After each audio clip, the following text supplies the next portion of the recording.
ആ അങ്ങനെ തന്നെ.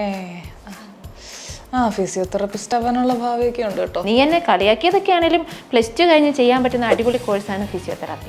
+2-ന് ഫിസിക്സ്, കെമിസ്ട്രി, ബയോളജി സബ്ജക്റ്റുകൾക്ക് 50% മാർക്കുള്ളവർക്ക് ചെയ്യാൻ പറ്റുന്ന ഒരു കോഴ്സാണ് BPT കോഴ്സ്. 4 വർഷത്തെ ക്ലാസ് റൂം സ്റ്റഡിയും 6 മാസത്തെ ക്ലിനിക്കൽ ഇന്റേൺഷിപ്പുമാണ് ഈ കോഴ്സിനുള്ളത്. അപ്പോൾ ജോലി സാധ്യതയോ? ജോലി സാധ്യത ക്ലിനിക്കിൽ വർക്ക് ചെയ്യാൻ സാധിക്കും, ഹോസ്പിറ്റലുകളിൽ വർക്ക് ചെയ്യാൻ സാധിക്കും, ടീച്ചിങ് ഫീൽഡിൽ വർക്ക് ചെയ്യാൻ സാധിക്കും, പിന്നെ ഹോം കെയർ ഫിസിയോതെറാപ്പിസ്റ്റ് ആയിട്ട് വർക്ക് ചെയ്യാൻ സാധിക്കും. ഇനി വിദേശ രാജ്യങ്ങളിൽ അവരുടെ രജിസ്ട്രേഷൻ ഉണ്ടെങ്കിൽ അവിടെയും ജോലി ചെയ്യാനായിട്ട് സാധിക്കും. അതിന് നല്ല ആരോഗ്യം വേണം. പിന്നെ MBBS-ന്റെ പല സബ്ജക്റ്റുകളും ഈ കോഴ്സിന്റെ ഭാഗമായിട്ട് പഠിക്കാനുണ്ട്. അതുകൊണ്ട് നല്ല ടഫാണ് ഈ സബ്ജക്റ്റ് പഠിക്കുക എന്നുള്ളത്. പിന്നെ നല്ല സ്കില്ല് വേണം, അതുപോലെ നല്ല എക്സ്പീരിയൻസ് വേണം. നമ്മുടെ സ്കില്ലും എക്സ്പീരിയൻസും എന്തോരം ഉണ്ടെന്നനുസരിച്ചാണ് ജോബ് ഓപ്പർച്യൂണിറ്റീസ് നമുക്ക് കിട്ടുക. എനിക്ക് അത്യാവശ്യം ആരോഗ്യ ബുദ്ധിയൊക്കെ ഉണ്ട് കേട്ടോ.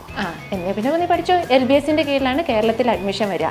പിന്നെ കേരളത്തിൽ ഒരു 14ഓളം കോളേജുകളിൽ ഈ കോഴ്സ് പഠിപ്പിക്കുന്നുണ്ട്.